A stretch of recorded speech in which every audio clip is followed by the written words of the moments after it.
নমস্কার বন্ধুরা, আশা করি আপনারা সবাই ভালো আছেন। আপনাদের সঙ্গে আমিও ভালো আছি। চলে এসেছি আজকে রাত্রির একটা তরকারি বানাতে।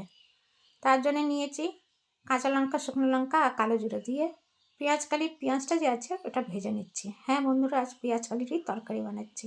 যারা নতুন দেখছেন প্লিজ একটা সাবস্ক্রাইব করে আমার পাশে থাকবেন। ভিডিওটা যদি ভালো লাগছে তো লাইক আর শেয়ার নিশ্চয়ই করে দেবেন। পেঁয়াজটা একটু ভাজা হয়েছে, টমেটো দিয়ে দিলাম ওতে। টমেটো দিয়েও ভেজে নিচ্ছি। দেখুন টমেটোটা বেশ গলে গেছে। এর মধ্যে আদা রসুনের পেস্ট দিয়ে দেবো। এমনি করে আদা রসুনের পেস্ট দিয়ে বানাবেন, বেশ ভালো লাগে খেতে। দিয়ে দিলাম ধনে গুঁড়ো, লঙ্কার গুঁড়ো, পরিমাণ মতো নুন আর হলুদ দিয়ে ভালো করে টমেটো পেঁয়াজটা ভেজে নিচ্ছি মশলার সঙ্গে,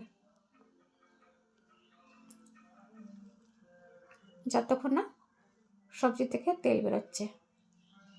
পেঁয়াজটা বেশ ভালো করে ভাজা হয়েছে, সাইড থেকে তেলও বেরিয়েছে, দেখতেই পাচ্ছেন। এবার দিয়ে দেবো এতে বেগুন। ছোটো ছোটো করে বেগুন কেটে রেখেছি।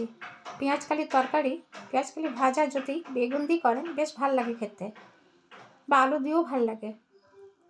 তো আজ আমি বেগুন দিয়ে বানালাম। আর বেগুনগুলো কি ভালো কচি কচি বেগুন, একেবারে খুব সুন্দর বেগুন। তো বেগুন দিয়েও ভালো করে ভেজে নিচ্ছি।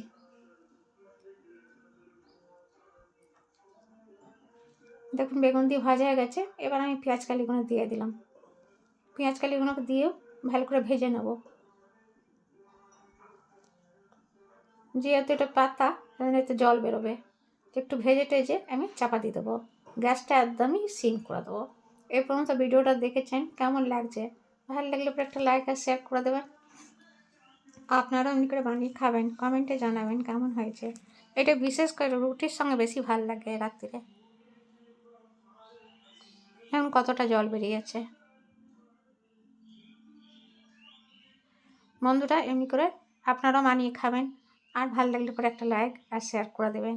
যারা নতুন দেখলেন প্লিজ একটা সাবস্ক্রাইব করে আমার পাশে থাকবেন। দিয়ে দিলাম ভাজা মশলা। ভাজা মশলাটা দিয়ে একটুখানি আর একটু তরকারিটা ভেজে নেব।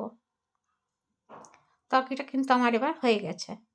এই পেঁয়াজকালির তরকারিতে বিশেষ আর মশলা লাগে না, অল্প মশলাতেই হয়ে যায়। আর গরম গরম রুটির সঙ্গে বেশ ভালো লাগে খেতে। তো ভিডিওটা দেখার জন্য আপনাকে অনেক অনেক ধন্যবাদ। আপনি আপনার সময় বার করে ভিডিওটা দেখলেন। আবারও ফিরে আসছে একটা নতুন রান্না নিয়ে। তবে এই রান্নাটা কেমন হলো অবশ্যই জানাবেন কমেন্টে। দেখা হচ্ছে আগামীকাল। নমস্কার।